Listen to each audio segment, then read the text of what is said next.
ಎಲ್ಲಿಗೆ ಹೋಗ್ತಾ ಇರೋದು? ಮಾತಾಡ್ರಿ. ಹಲೋ, ನೀವು ಮಾತಾಡ್ಕೊ ಬೇಡ ನನಗೆ. Hi friends, welcome back to my channel Navigate Blog. ಎಲ್ಲ ಹೇಗಿದ್ದೀರಪ್ಪ? ಚೆನ್ನಾಗಿದ್ದೀರಾ? ನಾನಂತೂ ತುಂಬ ಚೆನ್ನಾಗಿದ್ದೀನಿ. ಇವಾಗ ನಾವು ಹೋಗ್ತಾ ಇದ್ದೀವಿ. ಇವಾಗ ಮಂತ್ರಾಲಯಂಗೆ ಹೋಗ್ತಾ ಇದ್ದೀವಿ ರಾಘವೇಂದ್ರ ಮಠಕ್ಕೆ. ನಾನು ಮತ್ತು ನಮ್ಮ ಮನೆಯವರಿಬ್ಬರು ಟ್ರೈನಲ್ಲಿ ಅಪ್ ಆ್ಯಂಡ್ ಡೌನು ಟಿಕೆಟ್ ಮಾಡ್ಕೊಂಡಿದ್ದೀವಿ, ಬುಕ್ ಮಾಡಿದ್ದೀವಿ, ಹೋಗ್ತಾ ಇದ್ದೀವಿ. ನಾನು ಫಸ್ಟ್ ಟೈಮ್ ಇದು ಹೋಗ್ತಾ ಇರೋದು. ಹೋಗಿ ದರ್ಶನ ಮಾಡ್ಕೊಂಡು ಹೇಗಿರುತ್ತೆ ನಿಮ್ಮ ಜೊತೆ ಶೇರ್ ಮಾಡೋಣ ಅಂತ ಒಂದು ವಿಡಿಯೋ ಮಾಡ್ತಾ ಇದ್ದೀನಿ. ನಮ್ಮ ಮನೆಯವ್ರಿಗೆ ಇದು ಇಷ್ಟ ಆಗ್ತಾ ಇಲ್ಲ. ವಿಡಿಯೋ ಏನಕ್ಕೆ ಮಾಡೋದು ಮತ್ತೆ ಶುರುವಾಯಿತು ಇವಳು ವಿಡಿಯೋ ಮಾಡೋದು ಅಂತ. ಯಾಕೆ ನಾನು ಕಮ್ಮಿ ಮಾಡೋದು ವಿಡಿಯೋ, ಅಪರೂಪ ಮಾಡೋದು, ಅದನ್ನು ಅದಕ್ಕೆ ಕಷ್ಟ. ಟ್ರೈನ್ ಇನ್ನೇನು ಬರ್ತಾ ಇದೆ. ಟ್ರೈನ್ ಬರೋದಕ್ಕೆ ಮೂವ್ ಆಗ್ತಾ ಇದ್ದೀವಿ. ಅನೌನ್ಸ್ಮೆಂಟ್ ಸ್ಟಾರ್ಟ್ ಆಗಿದೆ, ನೋಡ್ತಾ ಇರ್ಬೋದು. ಹೋಗ್ತಾ ಇದ್ದೀವಿ. ನಮ್ಮ ಟ್ರೈನ್ ಬಂತು, ಈಗ ಹತ್ಕೊಂಡು ಹೋಗಬೇಕು. ನಮ್ಮದು ಬಂದು S11 ನಮ್ಮದು ಕೋಚ್. S11 ಬರೋವರೆಗೂ ವೆಯ್ಟ್ ಮಾಡಬೇಕು, ಸ್ಟಾಪ್ ಮಾಡೋವರೆಗೂ. ಜನರಲ್ ಬೋಗಿ ಹೋಗ್ತಾ ಇದೆ, ಓಡ್ತದಪ್ಪ, ಖಾಲಿ ಇದೆ. ನಮಗೆ ಟ್ರೈನ್ ಇದ್ದು 9:50ಕ್ಕೆ ಟ್ರೈನ್ ಇದ್ದು. ಬೆಳಗಿನ ಜಾವ ನಮಗೆ 4 ಗಂಟೆಗೆ ಹೋಗಬೇಕಾಗಿತ್ತು. ಅದೇ 1.5 ಅವರ್ ಲೇಟಾಗಿ ಟ್ರೈನ್ ಬಂತು. ಆದಮೇಲೆ ದೇವಸ್ಥಾನಕ್ಕೆ ಬರೋ ಅಷ್ಟೆಲ್ಲ 6:30 ಆಯಿತು. 6:30ಗೆ ಬಂದಾಗ ನೋಡ್ತಾ ಇರ್ಬೋದು ದೇವಸ್ಥಾನ ಹತ್ರ ಬಂದಿದ್ದೀವಿ. ರೂಮ್ ಬುಕ್ ಮಾಡೋಣ ಅಂತ ಹೋದರೆ ಬುಕ್ಕು ಆಲ್ರೆಡಿ ಫುಲ್ ಆಗಿದೆ, ಖಾಲಿ ಇಲ್ಲ ಅಂತ ಅಂದರು. ಆನ್ಲೈನಲ್ಲಿ ಇಲ್ಲಿಂದನೇ ಚೆಕ್ ಮಾಡೋಕ್ಕೆ ಹೋದಾಗೂ ಫುಲ್ ಆಗಿದೆ, ಖಾಲಿ ಇಲ್ಲ, ಇಲ್ಲೇ ಬನ್ನಿ ಅಂತ ಹೇಳಿದ್ದು. ಓಕೆ, ರೂಮ್ ಸಿಗಲಿಲ್ಲ ಅಂತ ಅಂದ್ಬಿಟ್ಟು ಸ್ನಾನಕ್ಕೆ ಹೋಗೋಣ ಫಸ್ಟು ಅಂತ ಅಂದ್ಬಿಟ್ಟು ನದಿ ತೀರಕ್ಕೆ ಹೋಗೋಣ ಅಂತ ಅಂದ್ಬಿಟ್ಟು ಹೋದ್ವಿ. ಇಲ್ಲಿ ನೋಡ್ತಾ ಇರಲ್ಲ, ಫುಲ್ ಆಗಿದೆ, ನೀರು ತುಂಬಿ ತುಳುಕ್ತಾ ಇದೆ. ನೀರು ತುಂಬಿ ಹರಿತಾ ಇರೋದ್ರಿಂದ ನೀರು ಯಾರನ್ನೂ ಒಳಗೆ ಬಿಡ್ತಾನೆ ಇಲ್ಲ. ಎಲ್ಲ ಕಾಲು ಕಾಯ್ತಾ ಕೂತವ್ರಲ್ಲಿ. ನಾವಿವಾಗ ಹೋಗಿ ಸ್ನಾನ ಮಾಡಬೇಕು. ಎಲ್ಲಿ ಮಾಡೋದು ಗೊತ್ತಿಲ್ವಲ್ಲ. ಏನು ಮಾಡೋದು?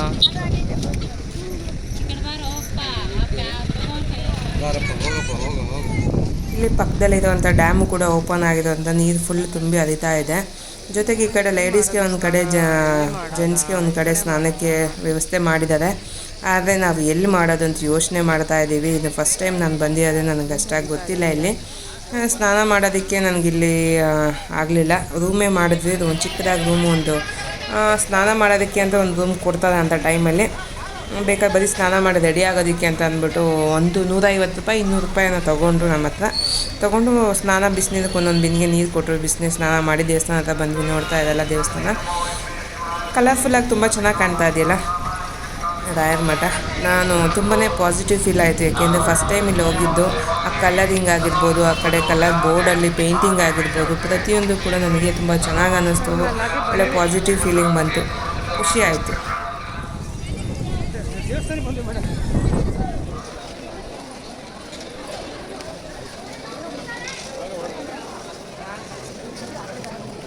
ಫಸ್ಟು ಬಂದಿದ್ದೆ ಮಂಚಲಮ್ಮ ದೇವಸ್ಥಾನ ಸನ್ನಿಧಿ ನೋಡಿದ್ವಿ. ದೇವಸ್ಥಾನ ನೋಡ್ತಾ ಇರಲ್ಲ, ದೇವಸ್ಥಾನ ದರ್ಶನ ಮಾಡಿಕೊಂಡು ಮತ್ತು ಒಳಗಡೆ ಬಂದ್ವಿ. ಒಳಗಡೆ ದರ್ಶನ ಮಾಡಿಕೊಂಡು ಏನು ಸನ್ನಿಧಿ ಇರುತ್ತಲ್ಲ ಅದನ್ನು ದರ್ಶನ ಮಾಡಿಕೊಂಡು ಆಚೆ ಬಂದು ಕೂತ್ಕೊಂಡ್ವಿ.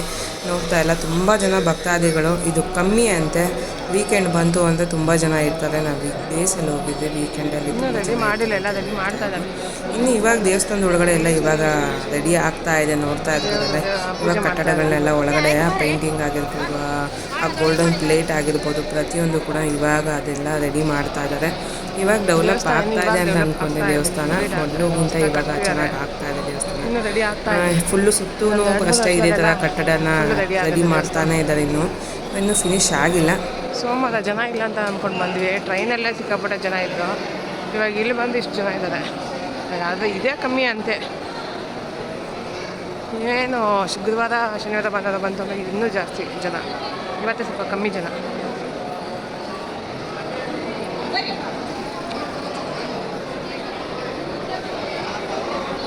ಎಲ್ಲ ವೆಜ್ ನಮಸ್ಕಾರ ಎಲ್ಲ ಮಾಡ್ತಾರೆ.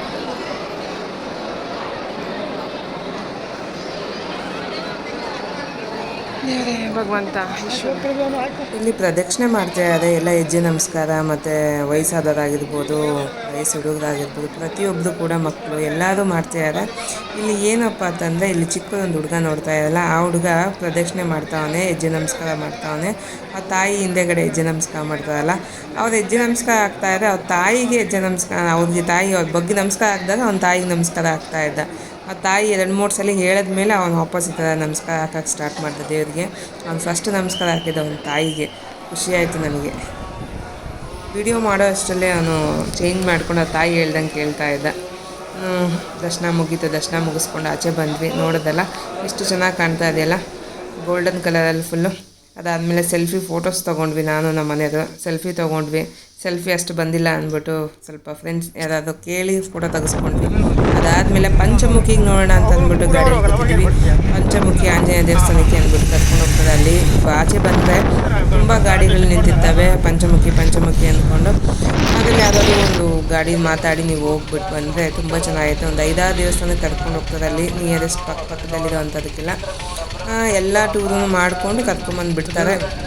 ಒಬ್ಬರಿಗೆ ಇಷ್ಟು ಅಂತ ಅಮೌಂಟ್ ತೊಗೊತಾರೆ. ನಾನು ಇಷ್ಟು ಕೊಟ್ಟಿದ್ದು 150-200 ಸಮಥಿಂಗ್ ಕೊಟ್ಟೆ ಒಬ್ಬರಿಗೆ.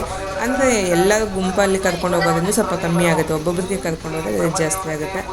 ನೋಡೋದಲ್ಲ ದೇವಸ್ಥಾನಕ್ಕೆ ಬಂದಿದ್ದೀವಿ. ಎಲ್ಲವೂ ಆಂಜನೇಯ ದೇವಸ್ಥಾನ.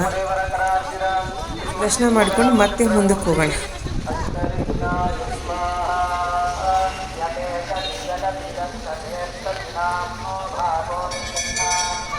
ದರ್ಶನ ಆದಮೇಲೆ ನೆಕ್ಸ್ಟ್ ಪಾಯಿಂಟ್ಗೆ ಹೋಗ್ತಾ ಇದ್ದೀವಿ. ಇಲ್ಲಿ ಬ್ರಿಡ್ಜ್ ಬಂತು ನೋಡ್ತಾ ಇರ್ಬೋದು. ಅದು ಆಂಧ್ರ ಪ್ರದೇಶಕ್ಕೆ ನಾವು ಬಂದಿರೋದು. ಆಂಧ್ರದಿಂದ ಇವಾಗ ವಾಪಸ್ ನಾವು ಕರ್ನಾಟಕಕ್ಕೆ ಹೋಗ್ತಾ ಇದ್ದೀವಿ. ಬಾರ್ಡ್ರಲ್ಲಿರೋದ್ರಿಂದ ಬ್ರಿಡ್ಜ್ ಕೂಡ ದಾಟಬೇಕಾಗತ್ತೆ. ಆ ನದಿ ಇರೋದೆಯಲ್ಲ, ಆ ನದಿ ದಾಟ್ಕೊಂಡು ಹೋಗೋದಕ್ಕೆ ಬ್ರಿಡ್ಜ್ ನೋಡ್ತಾ ಇದ್ದಾನೆ. ಬ್ರಿಡ್ಜ್ ಒಳಗಡೆ ಎಂಟ್ರಿ ಆಗಿದ್ದೀವಿ. ತುಂಬ ಚೆನ್ನಾಗಿದೆ ಬ್ರಿಡ್ಜ್ ಕೂಡ. ತುಂಬ ದೊಡ್ಡದು, 800-900 ಮೀಟ್ರ್ ಇರುತ್ತೆ ಇದು. ತುಂಬ ದೊಡ್ಡ ಬ್ರಿಡ್ಜ್ ಆಗಿದೆ, ಚೆನ್ನಾಗಿದೆ. ನೀರಂತೂ ತುಂಬಿ ಹರಿತಾ ಇದೆ, ನೋಡೋಕೆ ತುಂಬ ಚೆನ್ನಾಗಿ ಕಾಣ್ತಾ ಇದೆ. ಫುಲ್ಲು ನೀರು ನೋಡ್ತಾ ಇದೆಲ್ಲ, ಎಷ್ಟು ನೀರು ತುಂಬಿ ಹರಿತಾ ಇದೆ ಅಂತ ಎರಡೂ ಕಡೆ. ಇವಾಗ ನೆಕ್ಸ್ಟ್ ಪಾಯಿಂಟ್ಗೆ ದೇವಸ್ಥಾನಕ್ಕೆ ಹೋಗ್ತಾ ರಾಘವೇಂದ್ರ ಸನ್ನಿಧಿ ಅವರು ವಿಶ್ರಾಂತಿ ಪಡಿತಿರುವ ಸ್ಥಳ ಅಂತೆ. ಅಲ್ಲಿಗೆ ಹೋಗ್ತಾ ಇದ್ದೀವಿ. ನೋಡೋಣ ಯಾವ್ಯಾವುದು ಎಲ್ಲೆಲ್ಲಿ ಹೋಗ್ತೀವಿ ಅನ್ನೋದನ್ನ ದರ್ಶನ ಮಾಡಿಕೊಂಡು ಬರೋಣ.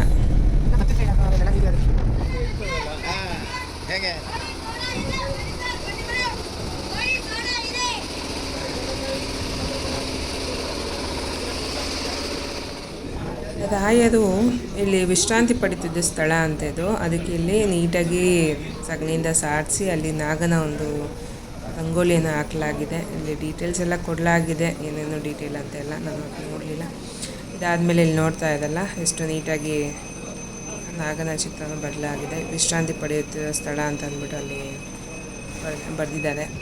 ಇದನ್ನು ನೋಡಿಕೊಂಡು ವಾಪಸ್ ನಾವು ನೆಕ್ಸ್ಟ್ ಪಾಯಿಂಟಿಗೆ ಬಂದ್ವಿ. ಇಲ್ಲಿ ನೋಡ್ತಾ ಇಲ್ಲ, ನದಿ ತುಂಬಿ ಹರಿತಾ ಇದೆ, ದಂಡೆ ಅದಕ್ಕೂ ಬಂದುಬಿಟ್ಟಿದೆ. ನಾವು ಅವಾಗೆ ಹೋಗಿ ಬಂದು ನಾವು 1 ತಿಂಗಳು ಆಗೋಗಿದೆ. ನಾನು ಸ್ವಲ್ಪ ವೀಡಿಯೋನ ಲೇಟಾಗಿ ಶೇರ್ ಮಾಡ್ತಾಯಿದ್ದೀನಿ, ಲೇಟ್ ಆಗೋಗುತ್ತೆ, ಈ ಕೆಲಸದ ಮಧ್ಯದಲ್ಲಿ ಹಾಕೋದಕ್ಕೆ ಆಗಲ್ಲ. ಇದಾದಮೇಲೆ ನೋಡ್ತಾ ಇರಲ್ಲ, ರಾಯರು ಬಂದು ಇಲ್ಲಿ ಜಪ ಮಾಡ್ತಿದ್ದು, ವಿಶ್ರಾಂತಿ ತೊಗೊಳ್ತಿದ್ದು ಜಾಗ ಅಂತ ಇದು. ಮತ್ತು ಇಲ್ಲಿ ಇನ್ನೊಂದು ವಿಶೇಷ ಅಂದರೆ ರಾಯರಿಗೆ ಅಂತ ಬಳಸಿದ್ದ ಒರಳುಕಲ್ಲು ನೋಡ್ತಾ ಇರ್ಬೋದು. ರಾಯರಿಗಿಂತ ಯೂಸ್ ಮಾಡ್ತಿರ್ತಾರೆ ಅಂತ ಇದು. ತುಂಬಾ ವಿಶೇಷವಾಗಿದೆ. ನದಿ ದಂಡೆ ಮೇಲೆ ಕುತ್ಕೊಂಡು ನೀರು ತುಂಬಿ ಹರಿತಾ ದಂಡೆವರೆಗೂ ಬಂದುಬಿಟ್ಟಿದೆ. ಮುಂದೆ ಬನ್ನಿ ಹೋಗೋಣ, ಹಂಗೆ ನದಿ ಎಲ್ಲಿವರೆಗೂ ಬಂದಿದೆ ಅಂತ ತೋರಿಸ್ತೀನಿ. ಇಲ್ಲಿ ದೇವರಿಗೆ ನಾಗನ ಕಲ್ಲು ಅನಿಸುತ್ತೆ. ನಾಗನ ಕಲ್ಲಿಗೆಲ್ಲ ಹಚ್ಚಿ ಪೂಜೆ ಮಾಡ್ತಾರೆ.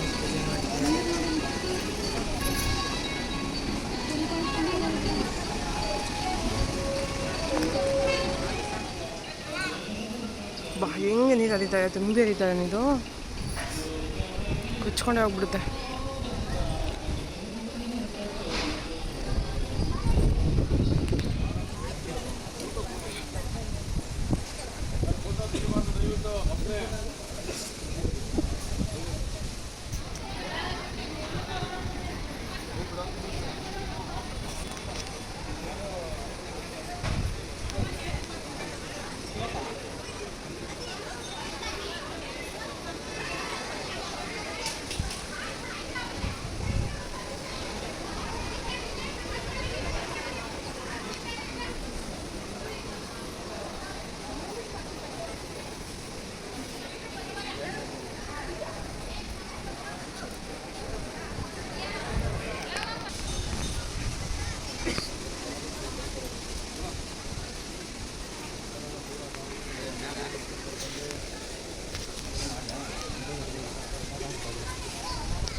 ಏಕಶಿಲಾ ಬೃಂದಾವನ ಇವಾಗ ನೋಡ್ಕೊಂಬಂದಲ್ಲ ಅದೇ.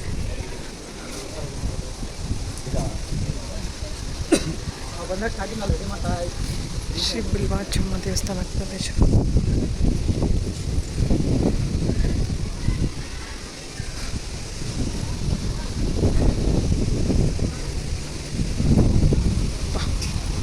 ಮಳೆ ಎಲ್ಲೆಲ್ಲ ಮಳೆ ಎಲ್ಲ ತುಂಬಿ ಹರಿತಾ ಇದೆ.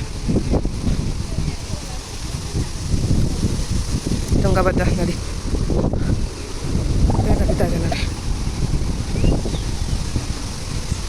ನೋಡೋಕ್ಕೆ ಎಷ್ಟೊಂದು ಜನ ಅಷ್ಟೇ ಅಥವಾ ಹೋದ ಅಷ್ಟೇ ಡೇಂಜರ್ ಕೂಡ.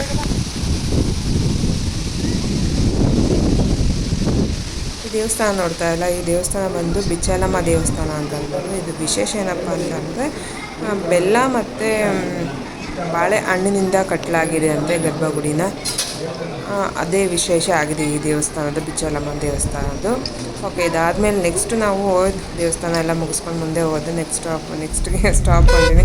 ನೆಕ್ಸ್ಟ್ ಪಾಯಿಂಟ್ಗೆ ಅಂದರೆ ಲಾಸ್ಟ್ ನಾವು ಪಂಚಮುಖಿ ದೇವಸ್ಥಾನಕ್ಕೆ ಹೋಗ್ತಾ ಇದ್ವಿ ವಾಪಸ್. ಇವಾಗ ದೇವಸ್ಥಾನಕ್ಕೆ ಹೋಗಿ ಲಾಸ್ಟ್ ಆಂಜನೇಯ ದೇವಸ್ಥಾನ ಮಾಡ್ಕೊಂಡು ಪಂಚಮುಖಿ ಅಂದರೆ 5 ತಲೆ ಉಳ್ಳ ಆಂಜನೇಯ, ಪಂಚಮುಖಿ ಆಂಜನೇಯ ಸ್ವಾಮಿ ದೇವಸ್ಥಾನ, ಪಂಚಮುಖಿ ದೇವಸ್ಥಾನ ಅಂತ ಅಂದ್ಬಿಟ್ಟು ಅಲ್ಲಿ ಹೋಗಿ ದೇವ್ರ ದರ್ಶನ ಮಾಡೋಣ ಬನ್ನಿ. ಪಂಚಮುಖಿ ಎಲ್ಲಿ ಹೇಗಿದೆ ಅಂತ ಅಂದ್ಬಿಟ್ಟು ಅದೇ ನಿಮ್ಮ ಜೊತೆ ಶೇರ್ ಮಾಡ್ತೀನಿ. ಒಳಗಡೆ ಮೊಬೈಲ್ ಅಲೌಡ್ ಇದ್ದರೆ, ಇಲ್ಲ ಅಂದರೆ ದರ್ಶನ ಮಾಡ್ಕೊಂಡು ಬಂದು ನಿಮಗೆ ತೋರಿಸ್ತೀನಿ. ನೆಕ್ಸ್ಟ್ ಪಾಯಿಂಟ್ಗೆ ಹೋಗೋಣ ಅಲ್ವಾ, ಬನ್ನಿ.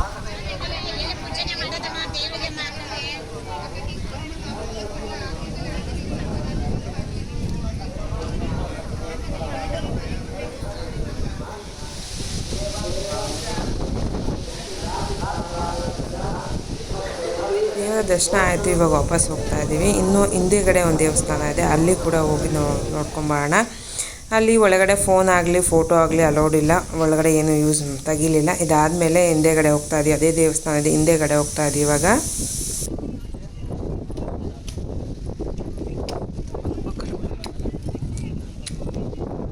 ಐತೆ ಕಲ್ಬಂಡೆ, ಚಿಕ್ಕ ಕಲ್ ಮೇಲೆ ದೊಡ್ಡ ಬಂಡೆ.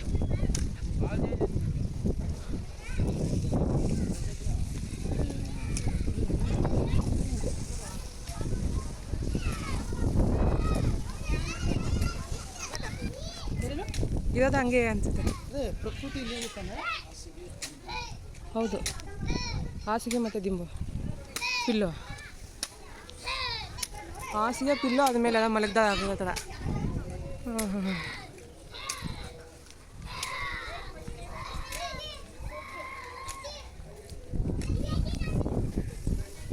ಹಿಂದೆಗಡೆ ಲಕ್ಷ್ಮೀ ದೇವಸ್ಥಾನ.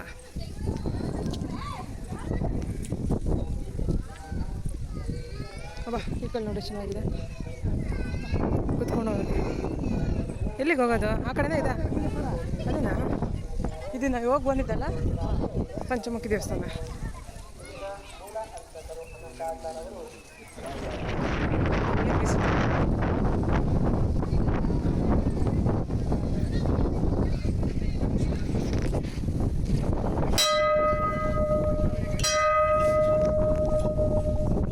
ಹಿಂಗೆ ಹೋಗ್ಬೇಕು ಅನ್ಸುತ್ತಲ್ಲ.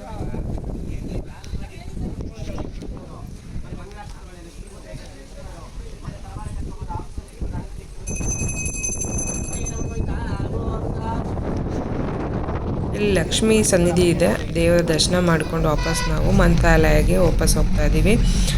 ಊಟದ ಟೈಮ್ ಆಗಿತ್ತು, ಕರೆಕ್ಟಾಗಿ 2 hours ಅಂತ ಹೇಳಿದ್ದು. 2 hours ನಮಗೆ ಎಲ್ಲ ಕಡೆ ನೋಡಿಕೊಂಡು ದರ್ಶನ ಮಾಡ್ಕೊಂಡು ವಾಪಸ್ ಹೋಗ್ತಾ ಇದ್ದೀವಿ. 2 ಗಂಟೆ ಹೋಗುವಷ್ಟರಲ್ಲಿ ನಮಗೆ ಊಟದ ಟೈಮ್ ಕೂಡ ಆಗಿತ್ತು, ಮತ್ತು ದೇವರ ಪ್ರಸಾದ ಕೂಡ ಅಲ್ಲಿ ಕೊಡಲಾಗ್ತಾಯಿತ್ತು. ಊಟದ ಹಾಲಿಗೆ ಹೋದ್ವಿ, ಊಟ ಮುಗಿಸ್ಕೊಂಡು ಅದಾದಮೇಲೆ ಮತ್ತಿನ್ನೊಂದು ಸಲ ದೇವ್ರ ದರ್ಶನ ಮಾಡೋದಕ್ಕೆ ಅಂತ ತಾಯರ ಮಠಕ್ಕೆ ಒಳಗಡೆ ಹೋದ್ವಿ. ಅಲ್ಲಿ ಯಾರು ಇಲ್ಲ, ಖಾಲಿ ಇತ್ತು. ಅಲ್ಲಿ ಹೋಗಿ ಒಂದು 10 ನಿಮಿಷ ಕುತ್ಕೊಂಡಿದ್ದು ನೋಡಿಕೊಂಡು ವಾಪಸ್ ನಾವು ರೈಲ್ವೆ ಸ್ಟೇಷನ್ 4 ಗಂಟೆಗೆ ವಾಪಸ್ ಬಂದ್ವಿ.